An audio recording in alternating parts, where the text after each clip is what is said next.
We have this Uline ice nugget ice maker, under counter ice maker. The customer's complaint was they were getting 11 error code, which was communication between the communication problem between the moisture sensor and main control board. I replaced the moisture sensor on this unit, which is located at the back where the drain pump is. It's at the back of this drain pump. When you remove this drain pump, you have to disconnect a lot of things here. Make sure the unit's unplugged. When I did that, replace the temperature sensor because there was a little bit of corrosion buildup on it. And now I'm going to show you if I have that part. If I don't have it, it's okay. I guess I don't have it. So I replaced that. I was still having 11 error code. The next part I had to do was replace the main control board on it.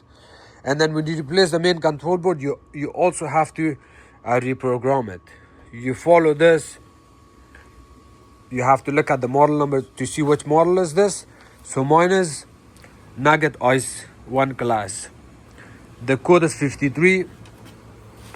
To reprogram it, it's easy. It also tells you here. You're gonna select this Uline. You're gonna press it and hold it. Turn off the unit.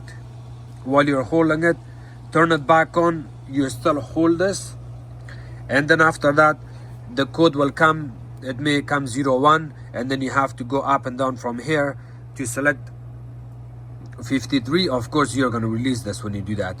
And then once you know that 53 is selected, you press the light bulb, and then that reprograms the unit.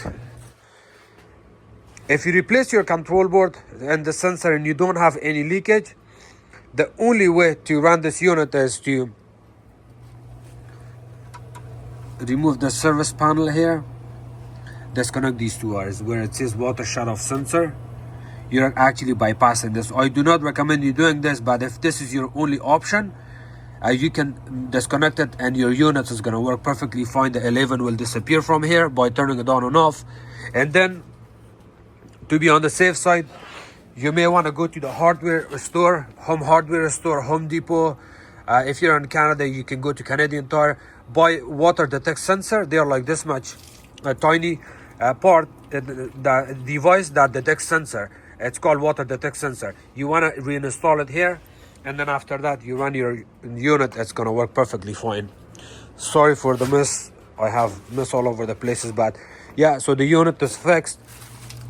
Unfortunately, I have to disconnect this water sensor because I checked my electrical wires for corrosion and everything. So nothing helped. This was my only last option that I had to fix this.